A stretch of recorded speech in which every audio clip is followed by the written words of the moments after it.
इस कार्यक्रम के प्रायोजक हैं मेट्रो अलमीरा, मजबूत, खूबसूरत और भरोसेमंद अलमीरा।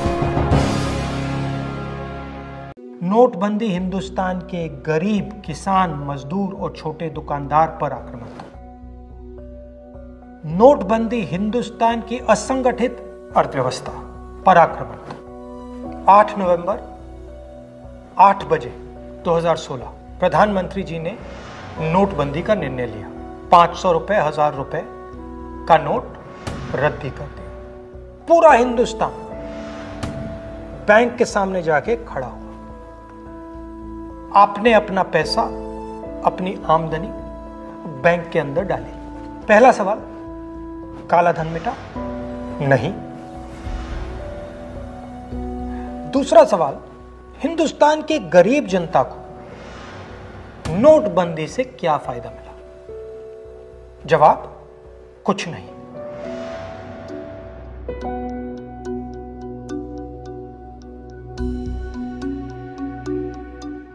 तो फायदा किसको मिला? फायदा हिंदुस्तान के सबसे बड़े अरबपतियों को मिला। कैसे?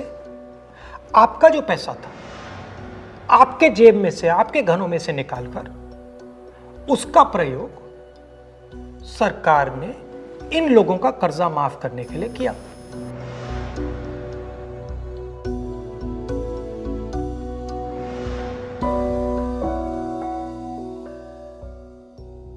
मगर वो सिर्फ एक लक्ष्य था। दूसरा लक्ष्य भी था छुपा हुआ, जमीन साफ करने का। जो हमारा इनफॉर्मल सेक्टर है, असंगठित अर्थव्यवस्था का सेक्टर है, वो कैश पे चलता है। छोटा दुकानदार हो, किसान हो, मजदूर हो, वो कैश से काम करता है। नोटबंदी का दूसरा लक्ष्य, जो जमीन साफ करने का लक्ष्य, असंगठित अर्थव्यवस्था के सिस्टम से नगद कैश को निकालने का। प्रधानमंत्री ने स्वयं कहा कि वो कैशलेस इंडिया चाहते हैं, कैशलेस हिंदुस्तान चाहते हैं। अगर कैशलेस हिंदुस्तान होगा तो असंगठित अर्थव्यवस्था तो खत्म हो जाएगी। नुकसान किसको हुआ?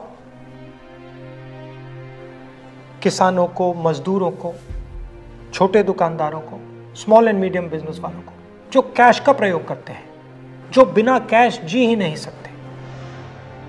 नोटबंदी हिंदुस्तान के गरीब, किसान, मजदूर और छोटे दुकानदार पर आक्रमण था। नोटबंदी हिंदुस्तान की असंगठित अर्थव्यवस्था पर आक्रमण था। और हमें इस आक्रमण को पहचानना पड़ेगा और पूरे देश को मिलकर इसके खिलाफ लड़ना पड़ेगा। तरीन खबरों से रूबरू होने के लिए सब्सक्राइब कीजिए आपका अपना चैनल NDTV भारत।